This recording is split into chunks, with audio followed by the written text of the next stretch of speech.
Hello दोस्तों, veterans, नमस्कार। आज मैंने एक कटआउट लगा रखा है सुनील दत्त शर्मा जी का। ये बहुत दिन से कह रहे हैं मेरे को कि सर ये ने जो डिमांड की है अभी ये मैं बताऊंगा, लेकिन थोड़ा सा मैं पहले जो 3 तारीख को जो ज्ञापन पूरे देश में जो पूर्व सैनिकों ने दिए हैं उसके बारे में बताऊंगा।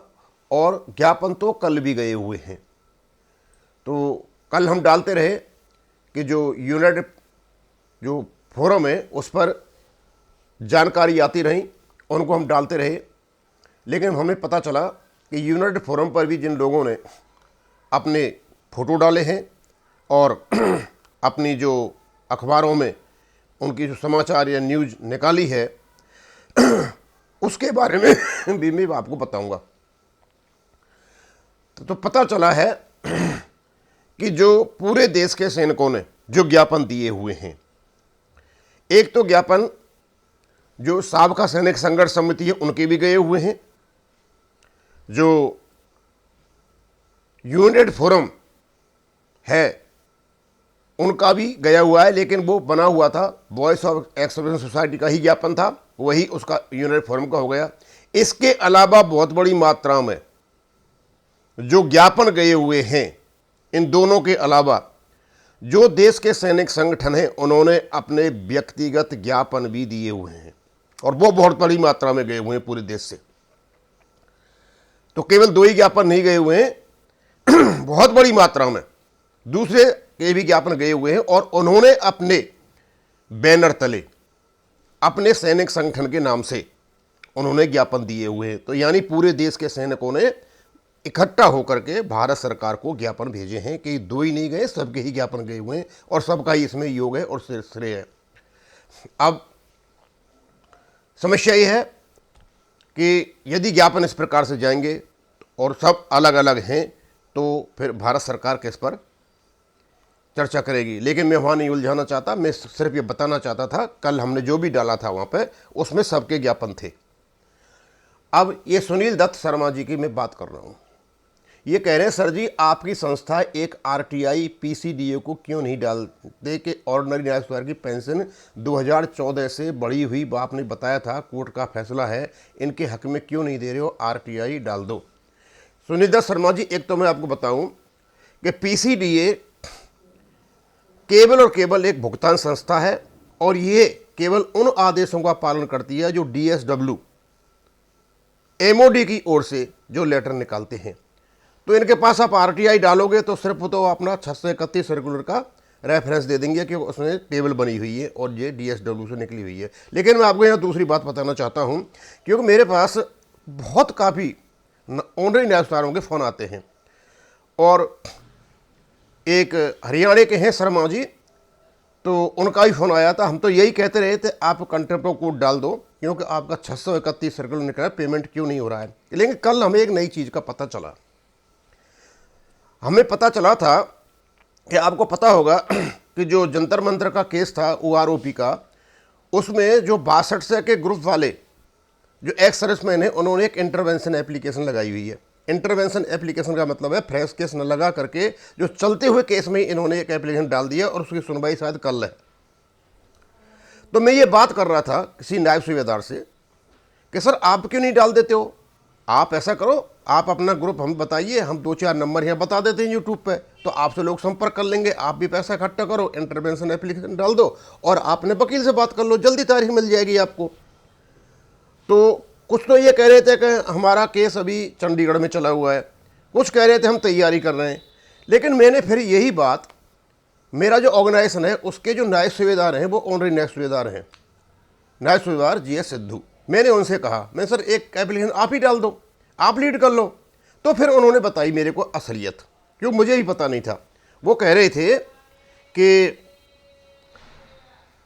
उन्होंने केस चंडीगढ़ से जीता हुआ है और 430 सर्कुलर के अनुसार उनको पेमेंट का ऑर्डर भी हो गया है, यानी वो एक्स ग्रुप के हैं, और एक्स ग्रुप को जो पेमेंट नहीं मिला है वो नहीं मिला है 1/7/2009 से लेकर के 30/6/2014 तक।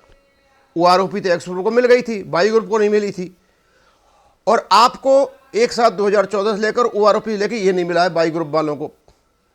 लेकिन ये हो क्यों नहीं रहा है? तो बता रहे थे कि आज से 2 साल पहले टी सेवा ने कहीं ये केस डाला था ऑनरेरी नायब सदार का दिल्ली एएफटी में, और उनके जो वकील थे कोई ब्रिगेडियर साहब थे, और ब्रिगेडियर साहब ने वो लगभग बता रहे थे कि 100 जो ऑनरेरी नायब सदार उनका केस एक साथ ही डाल दिया था।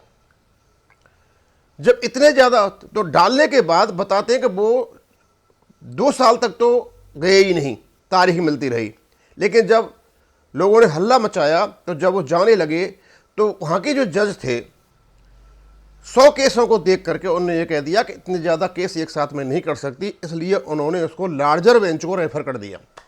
लार्जर बेंच का मतलब एएफटी की 3 जज उसको डिसाइड करेंगे। और कहीं बता रहे थे कि अभी इसकी अप्रैल में तारीख, मुझे पता नहीं, उसकी सुनवाई है। और वो ये भी बता रहे थे कि उनके संपर्क में 2-3 आदमी जो केस लगा वो उनके संपर्क में है।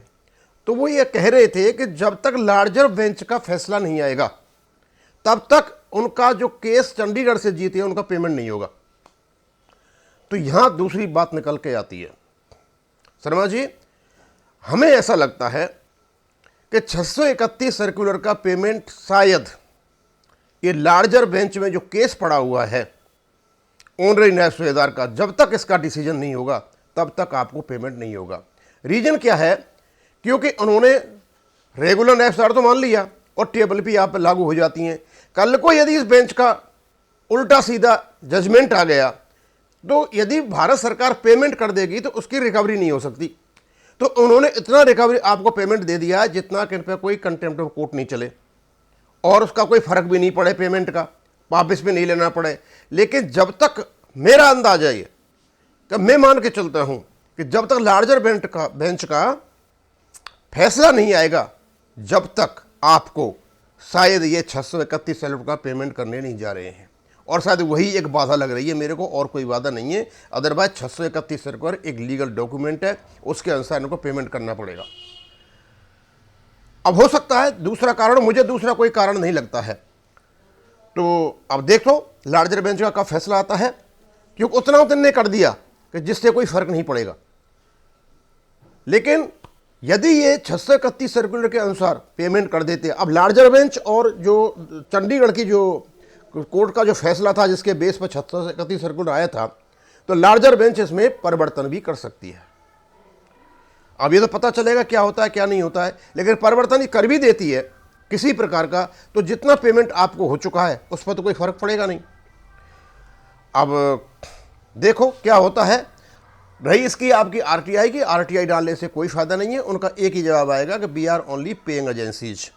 इसके जो पेमेंट के ऑर्डर हैं केवल और केवल डीएसडब्ल्यू निकालेगा, और डीएसडब्ल्यू जब तक नहीं निकालेगा, मैं बता दूं आपको, जब तक कि लार्जर बेंच का फैसला नहीं हो जाएगा। तो ये मेरे को जो ऑनरेरी नायब सूबेदार हैं जीएस सिद्धू, चेयरमैन है हमारे ऑर्गेनाइजेशन के, उन्होंने ये बताया था। हमको भी इस चीज़ का पता नहीं था। तो हम चाहते हैं सारे ऑनरेरी नायब सूबेदारों को पता चल जाए कि कोई लार्जर बेंच में आपका केस पड़ा हुआ है और लार्जर बेंच इसको डिसाइड करेगी। और जैसे ही हमें यह लगता है कि जैसे लार्जर बेंच जैसे ही इसको डिसाइड कर देगी, आपका पेमेंट हो जाएगा। अदरवाइज और तो रुकने का कोई कारण है नहीं। अब आप वेट कीजिए लार्जर बेंच का, और तब तक आप वेट करने के सिवा कोई चारा भी नहीं है।